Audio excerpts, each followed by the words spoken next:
И сейчас мы с вами, ребят, попытаемся поговорить, пообщаться, узнать такую личность, как Михаил Сергеевич Горбачев, который буквально недавно умер на 91-м году своей жизни.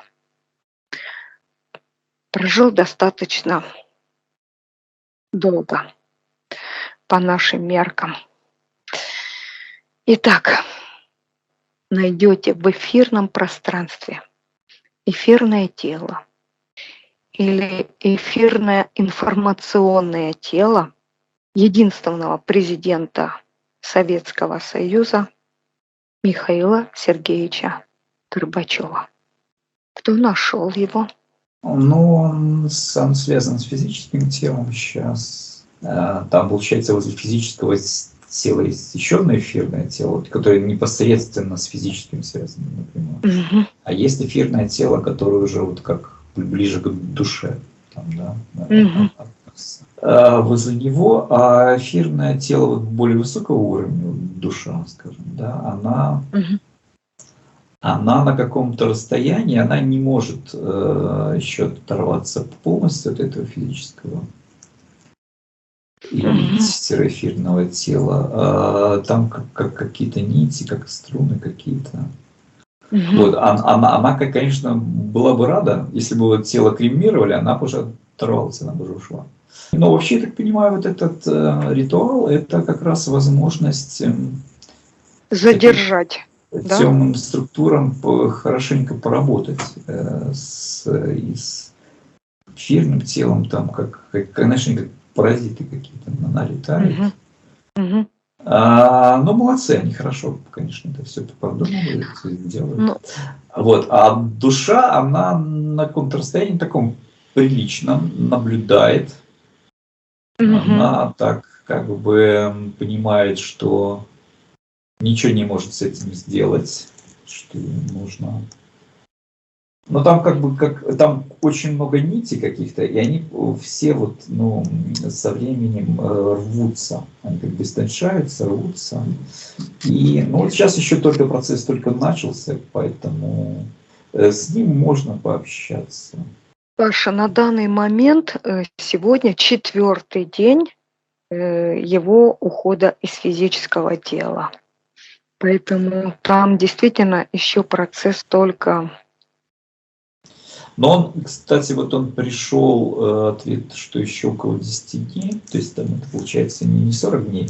Наверное, у кого-то 40 бывает, я так понимаю. Но вот у него еще 10 дней таких вот активных, то есть, я так понимаю, через 10 дней процентов на 75, на 80 он уже... Почему ты считаешь, что с ним непосредственно можно побеседовать? Я просто это организую и все. Ну что ж, дает он разрешение на общение с ним? Да. Мы приветствуем его. Тут возле него есть 2 ангела, ему помогают. Ага, так может нам стоит с ними пообщаться? Нет, все Нормально, да? да? Мы будем Хорошо. Сейчас я просто немножко разберусь, как это сделать, как комфортно. Не с душой его будем общаться, а с его высшим я. Вот. Я поняла. Не может полностью оторваться вот от мысленных состояний, от физического тела. Поэтому перейдем сразу к более высокому аспекту. Михаил Сергеевич Горбачев умер по программе? Да. У него были другие варианты реализации своих программ, своих целей, своих задач, которые он шел на воплощение? Или у него была однозначно только эта данная программа, которую он прожил? Но вариантов не было. Это был основной такой. Там какой-то запасной был, но он такой. Это его основной вариант. У него очень большие были как бы задачи на это воплощение, поэтому повсеместно так. Вот такие фигуры, они ведутся как бы еще до рождения, с детства, ну, то есть все идет по программе достаточно жестко. Всё. То есть он шел на воплощение уже, в принципе, с четкой определенной программой реализации себя как президента Советского Союза. Он шел, его душа шла с этим, а он на физическом уровне, конечно, и по понятия никакого не имел. Мгм. Его душа пошла на этот выбор. Что подтолкнуло ее выбрать именно этот выбор? Или кто подтолкнул? Или что подтолкнуло? Ну, это душа, которая, во-первых, имела кармические всевозможные завязки. Ну, то есть это была фигура наиболее подходящая для вот выполнения этих задач. Именно как душа, как душа. Поэтому это согласованные действия. Там много структур в этом принимает участие. То есть это не его решение. То есть это и его решение, но это одно из там сотен как бы, компонентов, которые совпадают вот, в данный. Такой простой вопрос, как он относится к Путину с эфирного пространства. Там как бы прилетело сразу же слово, но я хочу Перепроверяешь, да? перепроверяю. Да. Угу.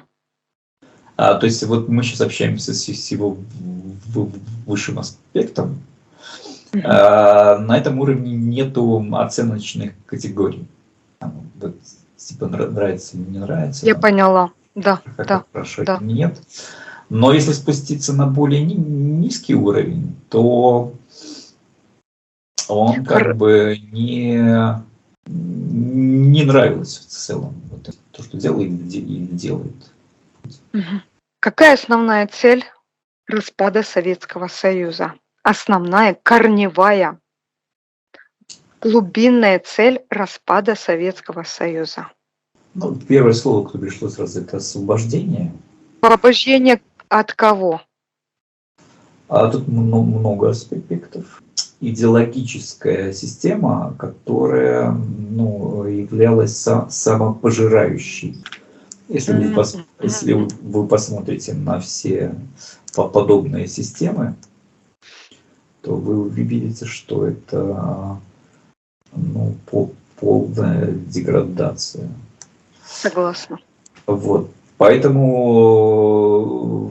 вот его задача была, как бы изнутри, что ли, ускорить процессы саморазрушения. Они как бы уже шли, он их ускорил в разы, там, в 10 раз, да. Угу.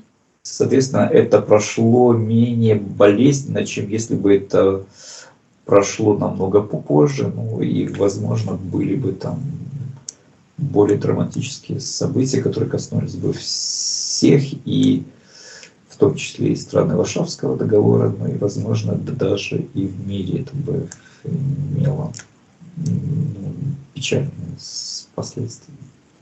Так что он как бы вот ускорил этот процесс и сделал его менее болезненным, таким. Ну и много там других последствий, так что, задавай, Катя. Почему Россия после распада Советского Союза оставила за собой право решать многие глобальные вопросы, которые связаны с бывшими государствами Советского Союза?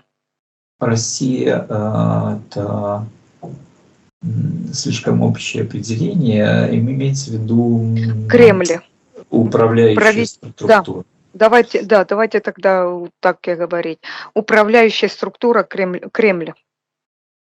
Но это инерция, это имперские как бы традиции, которые существовали несколько столетий. Вот. То есть это нельзя сказать, что там 1000 лет было, лет 300-400 там, по-вашему. Они усилились максимально в XIX веке. Вот. Ну и дальше они закреплялись. Вот. То есть это просто продолжение вот этих имперских традиций именно в пубах, в идеологии управляющих структур. Почему Горбачева Михаила Сергеевича назвали последним императором? Империя соцлагерей, которая существовала, и он, соответственно, был последний император, потому что это была империя. Это была империя и не только Советского Союза, но и соцблока. Так что как бы по масштабам и амбициям это была имперская идеология, атрибутика, и он как последний. Генсек, да, это условно. Да, я понимаю.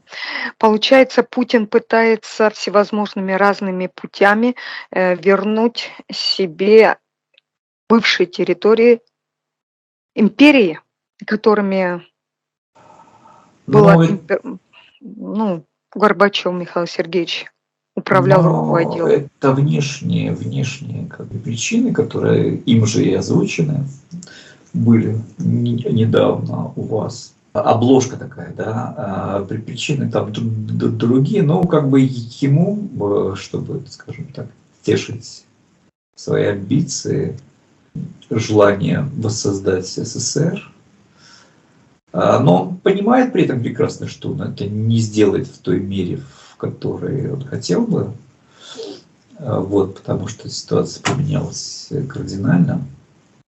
Вот, но вот те государства, на которые он, скажем, положил глаз, это и Украина, и Беларусь, и Казахстан, рядом стоящих, вот это было в его планах, но... Что собой представляет человек с фамилией и именем Михаил Горбачев? Первое, что пришло, это посланник. Непростая миссия, реализовал на хорошем уровне, практически на 100%. Он справился со своими задачами. Вот. Там небольшие косяки были, но они так совсем чуть-чуть. Вот. Такой вопрос был. Является ли сейчас война на Украине продолжением начала деятельности Михаила Сергеевича Горбачева? Ну, вы уже рассмотрели этот вопрос, в принципе, вы правильно его увидели.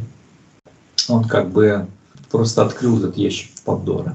То есть это было уже до него все заложено. В этом смысле ничего там не придумал, просто открыл ворота. Для манипуляций.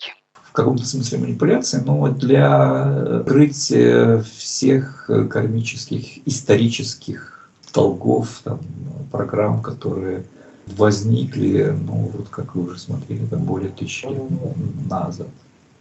Для реализации сценария. То есть он как бы, в общем, помог вскрыть это вот гнойные все образования, которые внизу на протяжении сотен, если не тысяч лет уже существовали. А вот хочется понять, много раз звучало такое понятие, как кармические долги. Расскажите, пожалуйста, о кармических долгах. Начинаем с Советского Союза. Я так понимаю, что эти долги были распределены по мини-государствам, которые были бывшие республики Советского Союза. Ну, видишь, его высший аспект как бы не совсем там, это его вообще темы. То есть он для того, чтобы отвечать более подробно, ему нужно, соответственно, идти в эти, скажем, библиотеки, истории поднимать, смотреть. То есть он может какие-то общие представления, экскурс дать. Хорошо.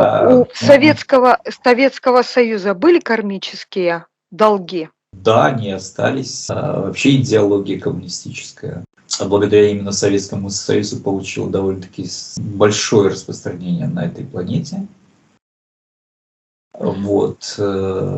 Так что, ну, это вопросы идеологии. Это как бы вопросы поддержки, ну, на политическом уровне и экономическом тех идей, которые реализовывал социалистическо-коммунистический блок во главе с СССР.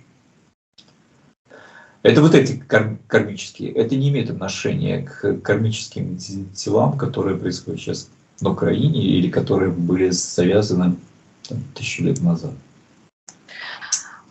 Какой кармический долг является в Украине тысячелетней давности? Но опять же, вы это рассматривали там. Не до конца досмотрели. Да. Нам чего-то не хватило. Мы вот эту последнюю не смогли понять и разобраться. Хотели бы понять сейчас. Ну, это вам лучше идти тогда к кураторам этих территорий и Да. к тем, кто вообще занимается, ну, непосредственно этим.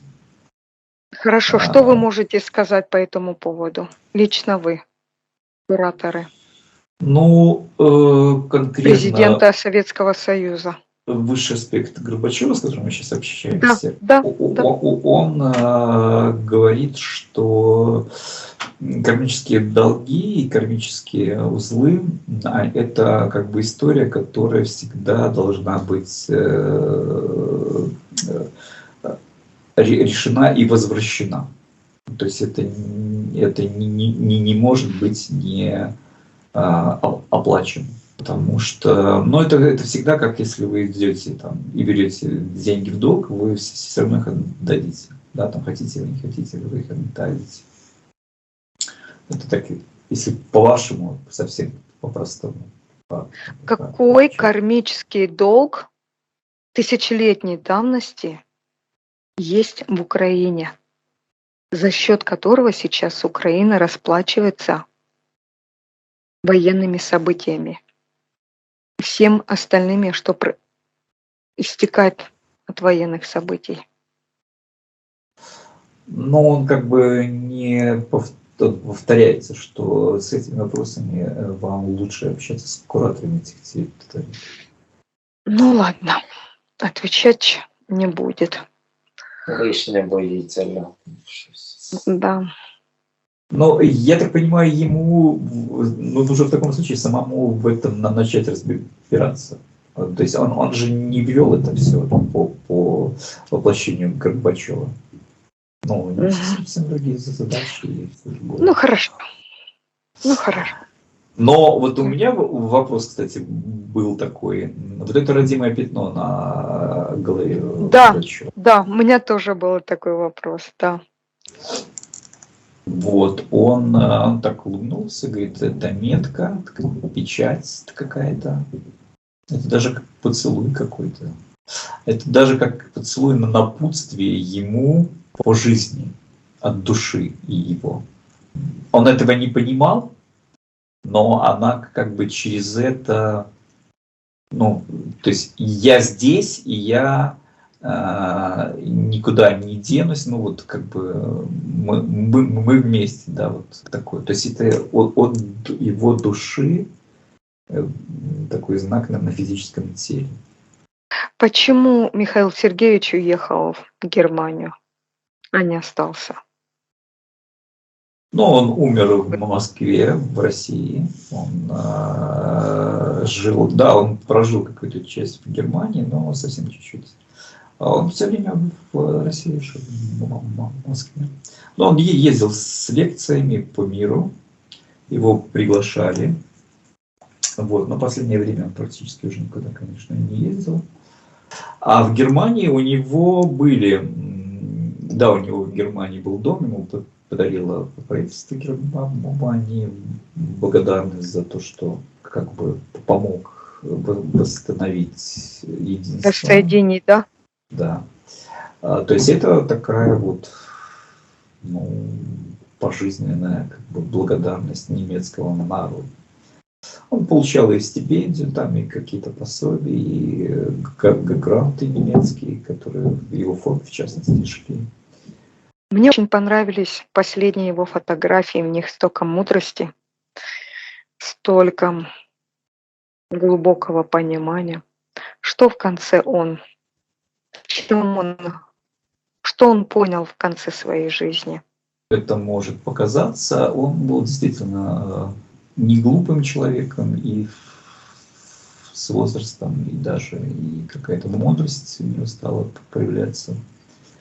Вот, но это история о человеке, который имел время для того, чтобы заниматься собой, особенно вот во второй половине его жизни. Мгм. Много читал, общался, опять же, с лекциями. Ему повезло, он общался с людьми очень образованными, высшим слоем академическим. Это и профессура разных университетов. И...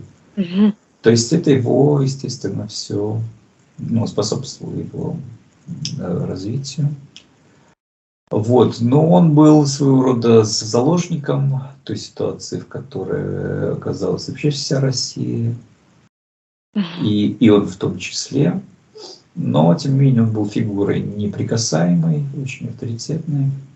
Вот. Но он так или иначе был вынужден считаться с реалиями, которые существовали уже и существует в России, но ничего, соответственно, он не мог с этим поделать. Там много различных обстоятельств и рычагов, Мгм. которые имел и имеет Кремль, не только по отношению к нему, но и к нему в том числе. Вот, но он был уважаем и как, ну не то чтобы мудрым это слишком сильно сказано. Мгм. А как бы вы сказали, каким словом? Ну, развитым для своего времени и вообще вот этой третьей плотности развития человека. Да, он был выше со среднего по уровню охвата событий, по глубине понимания происходящего. Вот. Ну, на вашей планете много людей, которые намного более являются мудрыми, нежели Горбачев и многие другие политики.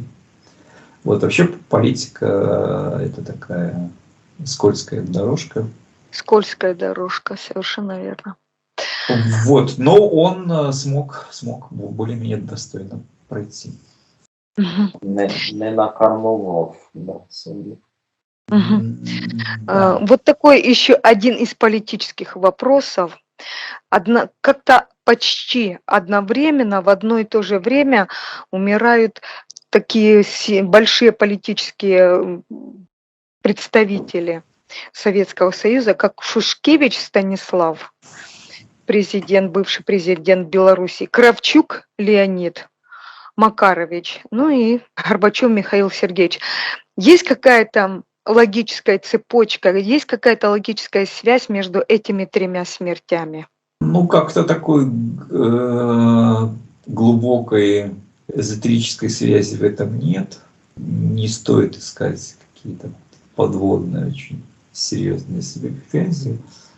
Это, видимо, более высокий уровень игры. То есть, если куда-то идти дальше, выше, то, может быть, там вам объяснят. То есть, на моем уровне я не вижу здесь прямых связей. В любом случае, любой политик это является шахматной фигурой в большой игре. Кто играет этими шахматными фигурами? Этими шахматными игроками. Ну, как вы знаете, на более высоких уровнях два игрока, которые играют черными и белыми фигурами. Озвучьте их, пожалуйста. Но это силы, силы света и тьмы, вам известны. Вы рассматривали. Можете чуть-чуть вкратце сказать, что это за силы, чтобы мы не повторялись, когда когда-то что-то это рассматривалось? То есть маленькая констатация чего-то в данный момент. Ну, это две силы, как бы определяющие все, как плюс и минус, да. Чем выше по пирамиде поднимаешься, тем как бы ярче свет или сильнее тьма. Тут много действительно подводных течений, камней, которые мне недоступны для... Если сравнивать Михаила Сергеевича с шахматной фигурой, что это за фигура или кем она являлась в шахматной игре? Тотура. Тотура. Но это, конечно, все очень условно, потому что фигур на самом деле не 36. Да, это действительно так. А там тоже многоярусное это все. Да. Есть. То есть 32 фигуры, вернее, 39. Я думаю, что даже больше. Там много ярусов, много фигур этих миллионы, как бы, ну, чем выше, опять же, по пирамиде, тем их меньше. Вот, и чем выше, тем они менее известны. Горбачев, как и многие политики, занимали какое-то среднее положение, это публичная фигура. Это, конечно, не верхушка, но... Хорошо. Игра, так называемые многоярусные шахматы. Какая цель в этих играх? Политические наши представители, являясь фигурами в этих играх. Политические представители – это марионетки. Совершенно верно. Поэтому я и спрашиваю чуть-чуть вопрос высшего порядка, более высшего порядка. Какая суть, цель высшей игры, в котором являются игроки, такие как Горбачев, Путин, Зеленский и многие-многие другие? Но это не высшая игра. Президенты – это уровень средний. Ну, средний, да. Я имела в виду, что на высшем уровне. Какая у них цель, используя этих шахматных фигур? Ну, намного более высокие уровни – это энергии и это энергобаланс, соблюдение энергобаланса. И если конкретно говорить по ситуации, ну, скажем, по Горбачеву, по фигуре моей земном воплощении, то это сохранение баланса, чтобы ситуация вообще на планете не перевернулась, чтобы не произошло крушение. То есть он вот был тем, кто помог этот баланс соблюдать. А те причины и истории, которые вы знаете, ну, это для вас, для детей. А за этим стоят игроки, которые именно являются гарантами соблюдения баланса энергетического на всех уровнях. И события на Украине теперешние, и в России, и вообще везде. Это история о балансе энергетическом, но у вас еще это имеет название как кармические долги, узлы. Там. Это все тоже имеет отношение к энергии, к возвращению энергии. То есть тысячелетней давности были предоставлены кому-то большой энергетический ресурс. Таким образом, территория Украины получила кармический долг. Но она взяла, да, этот ресурс. Ну, не она конкретно, а там конкретные как бы игроки. Персоны, да. Князья там, да. Но это были первые долги и как бы дары. Но для них это были как бы дары, а вообще это были, конечно, долги. Они не предполагали, что это все вот так обернется впоследствии. Но это были первые, а за ним еще долги, еще их дети, внуки, там, поколение. Попадание в такую, ну, клетку, где желание вырваться из нее оборачивается еще большими долгами. То есть кто-то красиво кого-то поймал в эту клетку. Да, первые шаги всегда выглядят невинными и такими красивыми. Безобидными. Безобидными. И кто же это попался первый в эту золотую клетку? Но Святослав, вы же смотрели его уже. Ну да. Святослав, ну, там, собственно, Святослав же тоже не на ровном месте это попал. Тоже еще и до него уже проделывалась работа, чтобы он... То есть он же попался в ловушку. Эту ловушку готовили заранее. Не за год, не за 2, не за 10, там, а за, не знаю, за 100 лет, за 300. Там, ну, то есть там тоже такая игра шла. Но вот как бы официально, публично, это Святослав. Россия имеет кармические долги такого порядка, который вы только что озвучили по отношению к Украине? Да, имеет, и она тоже их будет выплачивать. Серьезные будут последствия для России. Тоже человеческими ресурсами? И человеческими ресурсами, и целостностью России, и, повторюсь, кармические долги всегда и везде возвращаются. У России хватает, и очень много она повесила на себя за последние там 300-400 лет, но и за последние 100 лет, и большевистский период тоже очень много там чего было сделано. За что нужно будет платить. Можно узнать хозяину, которому все эти долги сейчас будут возвращаться? Там нету прямого одного хозяина, это силы, как бы это, ну, когда ты должна банку, ты же не должна конкретно председателю банка.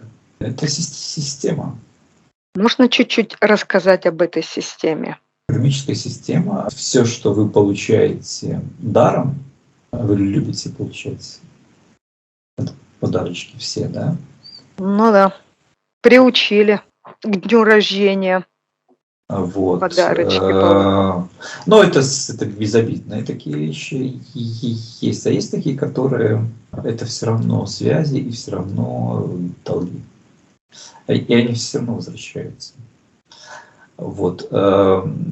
Есть дары, конечно, ну, таких божественных порядков, они... А так, если вам кто-либо что-либо дарит, то, ну, смотрите, кто это за ним стоит. Вы, конечно, не можете этого сделать, но уже немного имея опыт пребывания в тонких полях, вы знаете, что то, что человек видит, и то, что на самом деле за этим стоит, это, как правило, противоположные вещи. Скажите, пожалуйста, кармические долги, узлы, как на эфирном плане выглядят? По вашему мнению, по вашему пониманию? Зависит от размеров, от количества. Это могут быть и веревки, и наручники, и кандалы, и клетки, и что хочешь, в зависимости от объемов. Они, как кармические злы, они есть у всех. Нет человека, у которого нет кармических злов. Ну да, система такая нарядная у нас. Любит подарочки приносить. Ну и не только подарочки, некоторые идут совершенно добровольно и берут это, как бы подписывают бумаги разные. Наглядно, но эти же долги еще осуществляются через всевозможные слова и обещания в том числе. Да, да. Это все тоже работает, это все тоже не просто так. Это не забывается. А вот возьмите клятвы, дети, октябрята пионеры, поступая в эти организации красные, клялись всевозможным. Это что же уже сразу кармическое, узел кармический долг сразу вешался на Нет, человечка? здесь немножко попроще ситуация, потому что здесь идет неосознанная история, и она как бы, Не настолько тяжелая по да, весу. это разлетается достаточно легко Мгм. с возрастом. А есть которые, да, которые вот... Но это больше именно уже к осознанности относится. Да. Когда человек вот и делает не как все, вот как нужно, да, там, стать пионером, там, да, а вот когда ему предоставляется действительно выбор, где он может именно проявить свой свободную волю, свободный выбор. Это касается любых вещей, и отношений, и с людьми, и с вещами, там, и с материальными всякими Ну, это своего рода маленькие ловушки, которые и заманивают, и попадают. Это контракт заключаем. Ну, это контракты, да. Да. Ну, Горбачев в этом смысле мой не наделал так много тяжелых вещей, хотя они тоже были, но больше все-таки вещей со знаком плюс не ушло. Мгм. Такой необычный вопрос. Есть утверждение, что у каждого человека, особенно таких высокопоставленных людей, как Горбачев и остальные, находятся в его пространстве не один защитник, не одна сущность его ведет. Да, все верно. Ну вот сколько примерно у Михаила Сергеевича было таких представителей тонкого мира? Основных 3. Мгм. Ну, были Как по обстоятельствам. было и больше, да? По обстоятельствам. Основных 3. Мгм. Мгм. Різні Как проекти распредель... включаються різні куратори. Мгм. Я Еще поняла тебя, Дим. Еще раз вопрос. Или это не вопрос? Ну, зависимость, ну, разные кураторы во время различных проектов подключались. Да. Есть такие представители кураторов, которые вели до конца президентства Михаилом Сергеевичем Горбачевым, а после президентства уже в таком кураторстве отпадала необходимость. И, естественно, уже этого куратора не было около него, около Горбачева. Да, все правильно. И чем эти кураторы отличались друг от друга? До окончания президентства и после окончания президентства. В зависимости от обстоятельств. Когда менялись обстоятельства и отпадала необходимость в чем-то, соответственно, уже уходили те кураторы, которые на определенном этапе помогали там, реализации каких-то задач. Ну, необходимые это по времени все. Когда, как сказал Дима, все правильно, по обстоятельствам. Изменились обстоятельства, значит, какие-то другие. Повторюсь, 3 основных было не всегда. Вот, а все остальные были по времени. Кто-то дольше, кто-то меньше. Вопрос, конечно, не относящийся к Михаилу Сергеевичу Горбачеву, но имеет к этому же вопросу какое-то имеет отношение. Сколько сейчас кураторов около так называемых 2 президентов Путина, Владимира и Владимира Зеленского? Ну, возле Путина, 2. Это ты уже сам, Паша, смотришь? Ну да, 2. Ну там темная фигура. Зеленского. Там нянек побольше. Там, по-моему, 4. Угу. Ну, у него и ситуация такая более жаркая. Зеленского.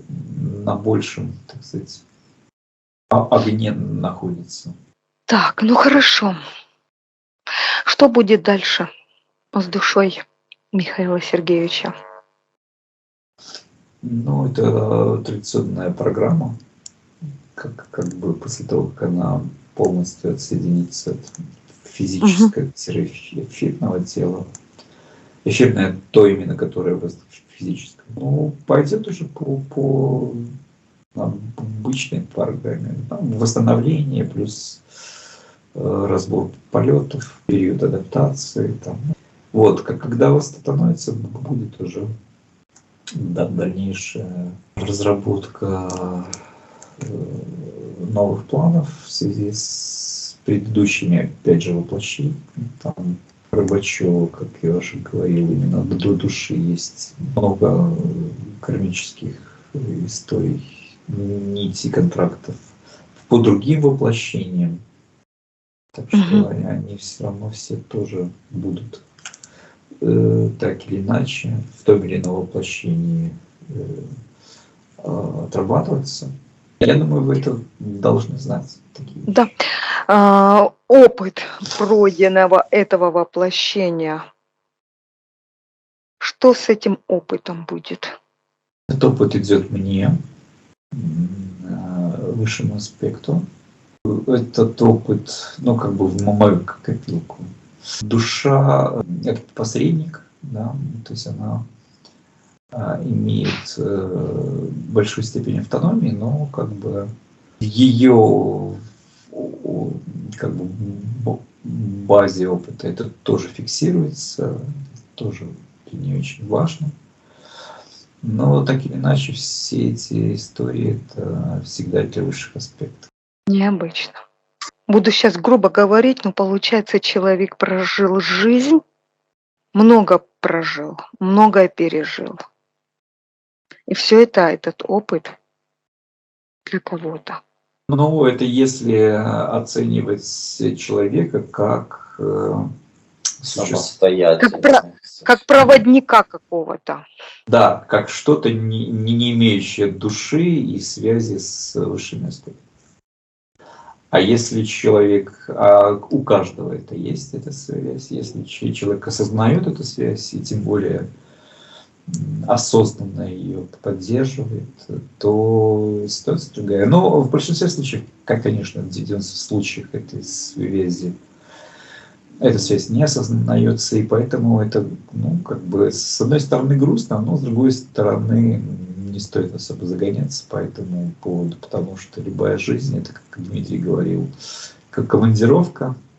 Ну да, вы, находясь в ней, практически всегда забываете о том, кто вы, что вы, и полностью адаптируете себя с физическим телом.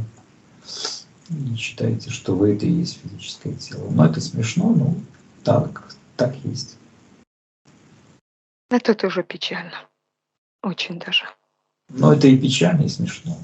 Вот мне в высшем аспекте это смешно. В душе это так, ну, немножко может быть печально, да. А физическому телу это однозначно печально. Бо воно одноразове, да, порівняно з ними. Це як і гра на піаніно. Ось руки навчилися грати на піаніно, а досвід то все одно ж не в руках залишився, а він в голові той весь досвід. Да, все верно. Хороший пример. А фізичне тіло це як перчатки на руках. Взяв, поміняв, бо вони вже грязні стерлись. Наступний вдів. Ну, это история, да, это история как бы про пробужденных, осознанных. Во-первых, никто не говорил, и все, кто идут в душу воплощения, знают, что воплощение любое будет непростым, нелегким. Это все прекрасно знают. Необходимо будет потрудиться. Конечно, когда физическое сознание выходит на связь с душой, ну, для души это большой праздник. І це как бы, ну, это редкость, большая редкость. Або ж аналогія, як з денежною системою, як зараз побудована.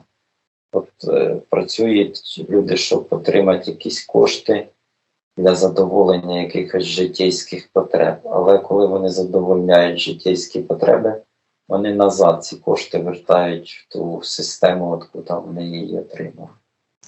Печально, але були зароблені і назад їх віддали. Да. Нічого не залишається. Просто весь смисл в обороті у цьому, підтримувати оборот. Підтримувати оборот денежної системи, а тут підтримуєш оборот енергообміну і цього, як Паша каже, балансу енергії. Ти отримуєш енергію з фізичного світу, передаєш вище. Вище отримали, передали нижче сюди. Якимись знаннями і нове тіло создали, наприклад. Та ж сама енергія затратилась, і нове тіло тут працює, щоб вернути цю енергію назад. Вищому я. Но уточню, что для души пребывание в физическом теле – это довольно-таки энергозатратная история. То есть душа действительно трудится и много дает энергии. Это не праздник, скажем такой. Это труд. Вот. Да. Хорошо. Будем прощаться с высшим аспектом Михаила Сергеевича Горбачева, пожелать ему дальнейшей творческой, развивающейся реализации в своих будущих воплощениях. А зараз приятного отдыха. Спасибо вам, мне тоже было приятно с вами пообщаться. Он ушел. Как бы так, как ушел, как вспышка такая легкая. Угу. Класс.